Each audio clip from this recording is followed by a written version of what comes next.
Start करो। Good morning students, I am Shubham Tiwari from Mayagarh Sanskar academy और science teacher and today is Saturday and 22 August and this class is for the class student 6।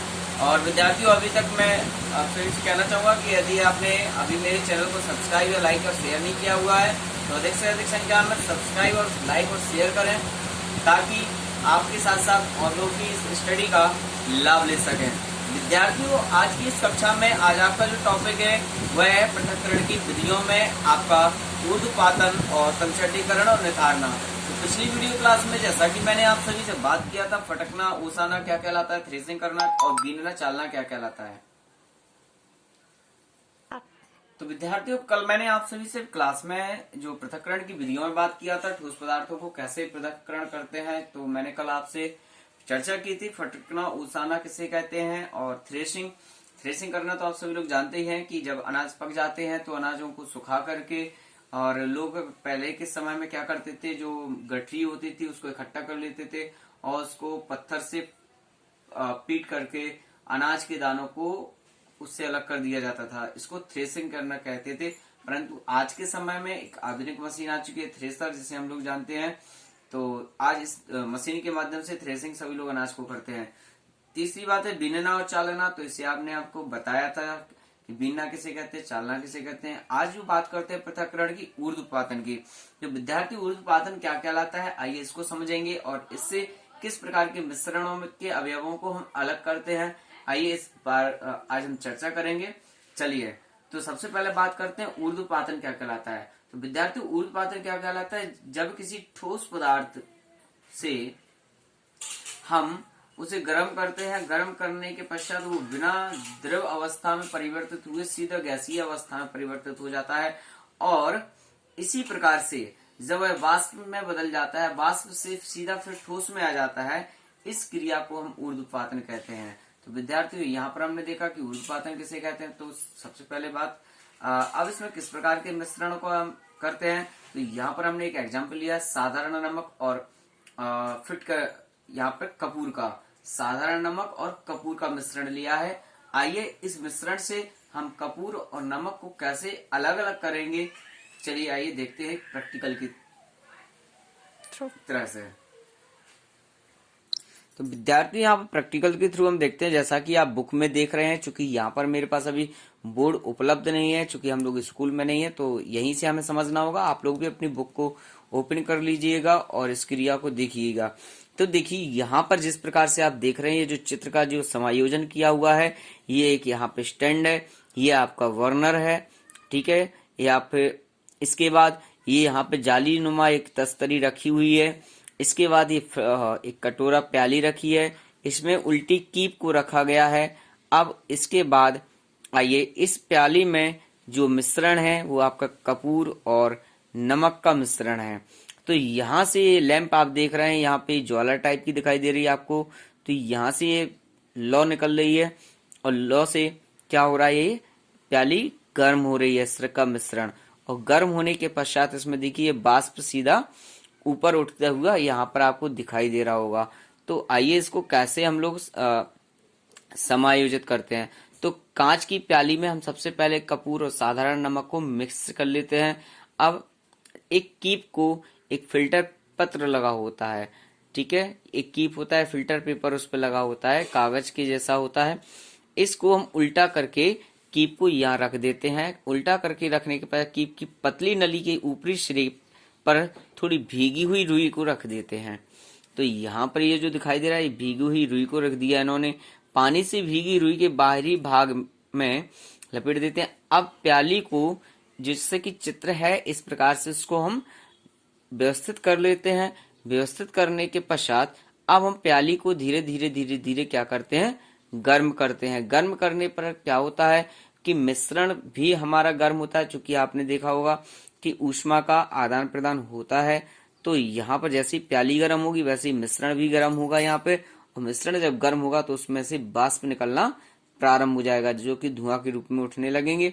अब क्या होता है, यहाँ पर धुआं कीप के ठंडे भाग तक पहुंचने पर, चूंकि यहाँ पे भीगी हुई रुई रखी होती है इसके मुख पर, तो जो कीप का जो टेम्परेचर है वो हमारा ठंडा होता है। तो वाष्प जब यहाँ पर पहुंचती है तो वाष्प पहुंचने के पश्चात क्या होता है कि पहुंचने पर फिर से ठोस कपूर में परिवर्तित हो जाता है। यही वाष्प जो है कपूर के रूप में परिवर्तित, इस प्रकार कपूर मिश्रण से अलग हो जाता है और नमक हमारा प्याली में ही रह जाता है। तो विद्यार्थियों, ये था ऊर्ध्वपातन विधि, जिसके थ्रू हमने यहाँ पर नमक और कपूर के मिश्रण से कपूर को अलग किया। अब इसी प्रकार आयोडीन और नेप्थलीन का भी अगर मिश्रण हो तो इस विधि से हम आयोडीन और नेप्थलीन का मिश्रण को भी अलग अलग कर सकते हैं। तो यहाँ पर पुनः एक बार फिर बताना चाहूंगा कि ऊर्ध्वपातन क्या कहलाता है। तो जब किसी ठोस पदार्थ को गर्म करने पर वह बिना द्रव अवस्था में परिवर्तित हुए सीधे वाष्प अवस्था में बदल जाता है और ठंडा होने पर पुनः वाष्प से सीधे ठोस अवस्था में परिवर्तित हो जाते हैं। ऐसी प्रक्रिया को हम ऊर्ध्वपातन कहते हैं। अब दूसरी चीज है अघुलनशील ठोस पदार्थों को द्रव से पृथक करना, यानी अघुलनशील ठोस पदार्थों को द्रव से पृथक करना।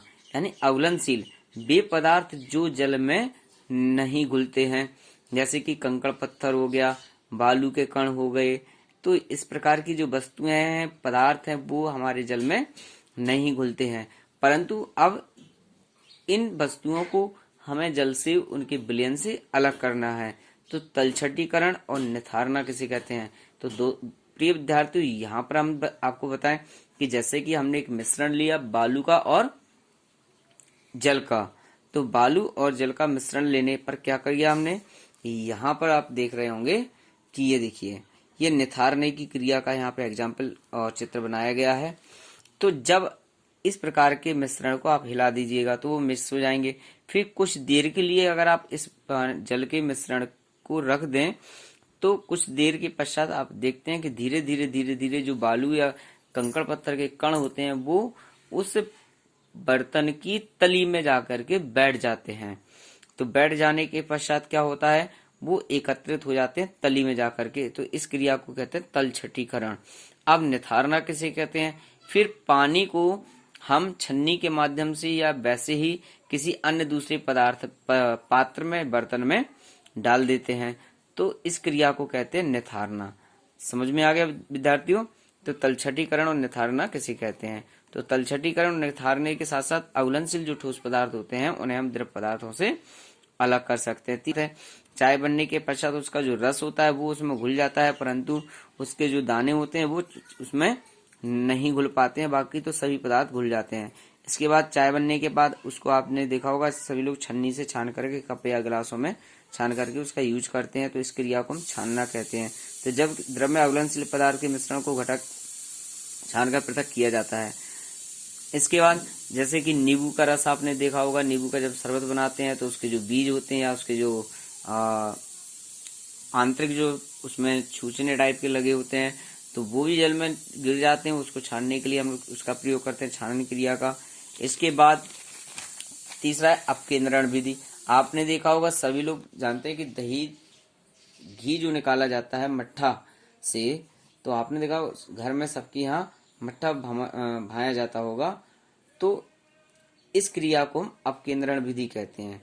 ठीक है, तो इसमें क्या होता है, जब मथा जाता है मथानी से उसको दही को, तो दही मथने के पश्चात उसमें जो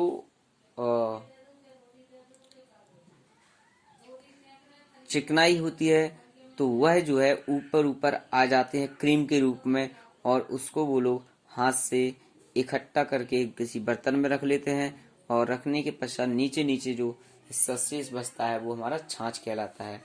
तो घरों में प्राय दही को मथनी से फेंट कर मक्खन और छाछ को अलग किया जाता है। डेयरी में दूध से मक्खन पृथक करते हुए भी यही क्रिया अपनाई जाती है, अर्थात दूध को किसी बड़े बर्तन में तीव्र गति से मथा जाता है। मथने के पश्चात क्रीम के जो कण है वो ऊपर हिस्से पर आ जाते हैं और जो छाछ होती है वह हमारी नीचे रह जाती है। तो विद्यार्थियों, ये था आज का टॉपिक हमारा ऊर्ध्वपातन, तलछटीकरण, निथारना और अपकेंद्रण। कल पुनः इसी समय पर उपस्थित हूँ नेक्स्ट लेसन के साथ साथ। मापन क्या कहलाता है, मापन की पद्धतियां क्या है, आवश्यकता क्यों, मापन के मात्रक किसे है, मूल मात्रक, व्युत्पन्न मात्रक किसे कहते हैं, इन सभी के बारे में कल पुनः आपसे मिलकर के चर्चा करूंगा। तब तक आप सभी के लिए मेरी तरफ से शुभकामनाएं। आप घर पर रहते हुए अपनी स्टडी को बाकायदा जारी रखें और यदि किसी प्रकार की कोई समस्या हो तो आप मुझसे पूछ सकते हैं। Thank you very much.